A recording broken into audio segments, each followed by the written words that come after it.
Welcome to the AR Performance Squash Advantage, hosted by me, Ahad Raza, a former PSA Touring Pro turned elite performance mentor and coach. I break down tactics, technique, fitness, and mindset by analyzing players from the past and present, both men and women. I aspire to teach, empower, and guide transformation. Let's get started. What's up, everyone? In today's video, I'm going to look at the extreme similarities between Jahangir Khan's movement and Ali Farag's movement into the front left corner.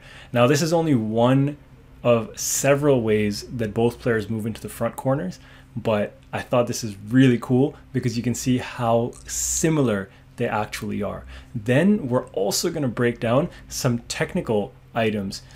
And what you'll notice here is that from a technical standpoint, the two of them actually do things quite differently. So let's check this out. First things first, I am going to encourage you guys to write down everything you see. And the reason I'm doing this is because my goal is to try to empower you and teach you.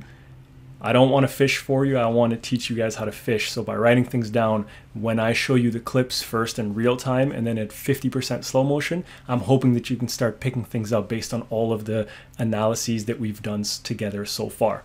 So let's get this started. You're going to see two views, real time, 50%, and then we're going to do the analysis in super slow-mo. That's real time. There's 50%. And now let's get into super slow-mo. So remember, we're watching Ali Farag on the right, we're watching Jahangir Khan on the left.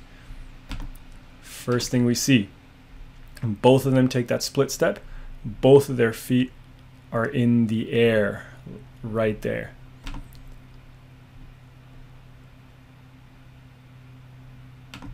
And then we notice both players land on the ball of their back foot and they start pushing in the direction of the movement.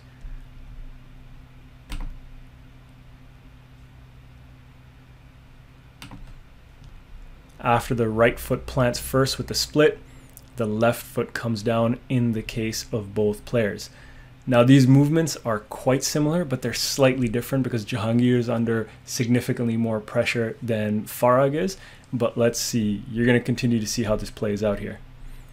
So right foot lands with the split, left foot next, and then you'll notice that both players are moving right beside or around their opponents. Farag going from the middle of the court, Jahangir going around the outside.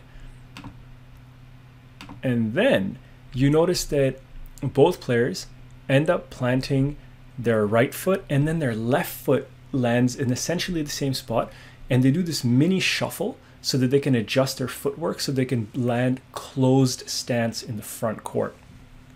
So you'll see what I mean here.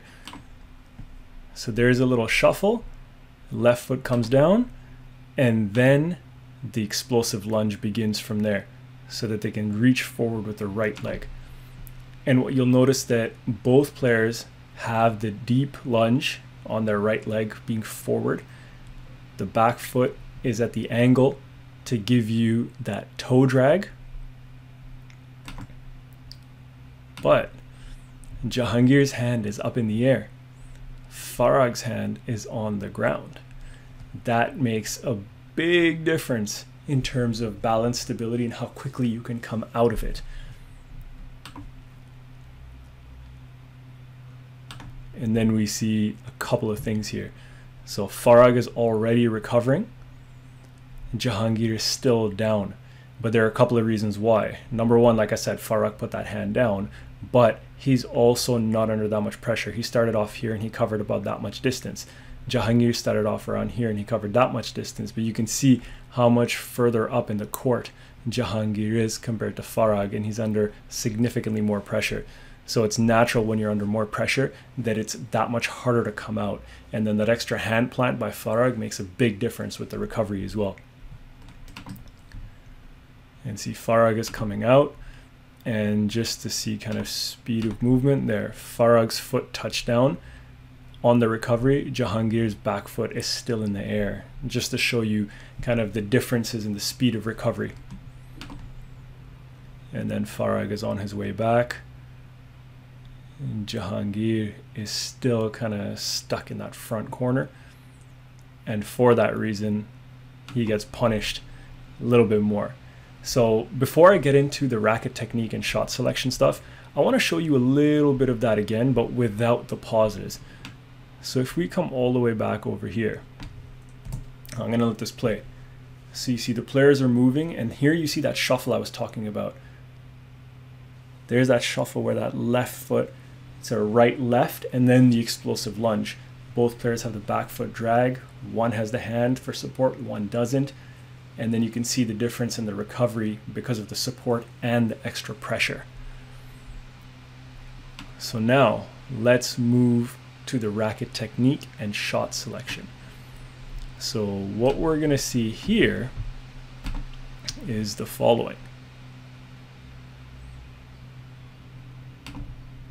So Jahangir's racket is kind of here. It's around his waist level, and he's got it ready in this position. Farag's racket is coming low.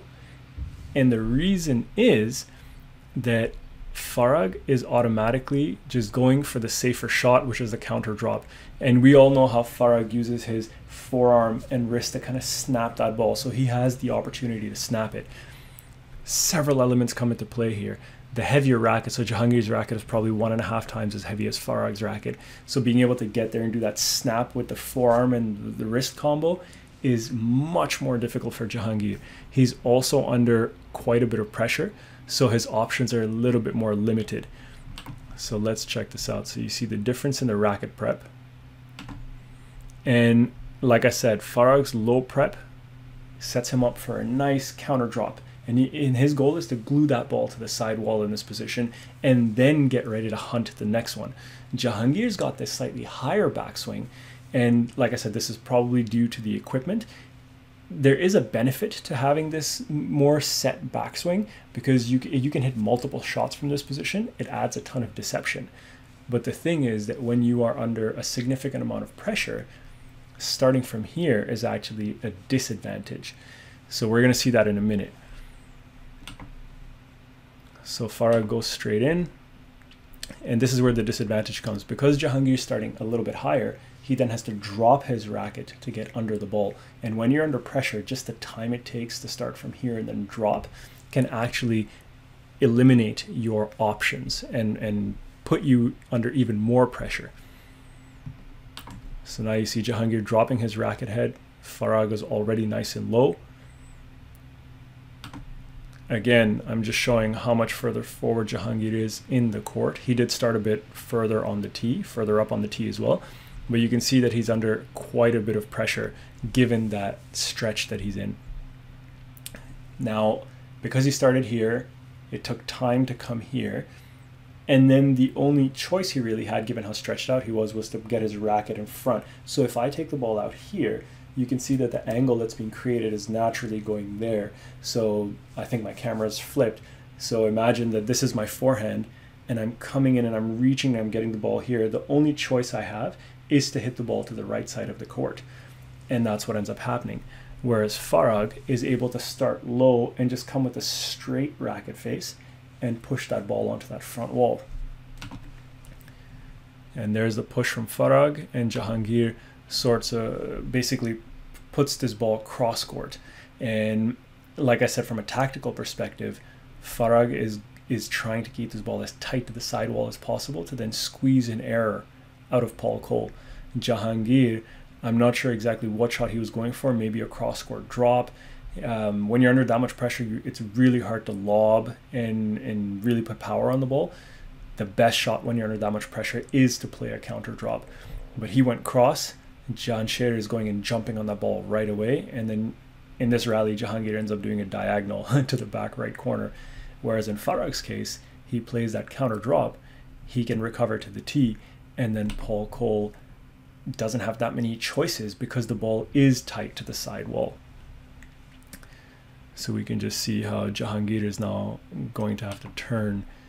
He's still so far up in the court. Farag is coming back to the tee. Again, Farag was under a bit less pressure, but his shot selection also gave him the time to be a little bit more relaxed.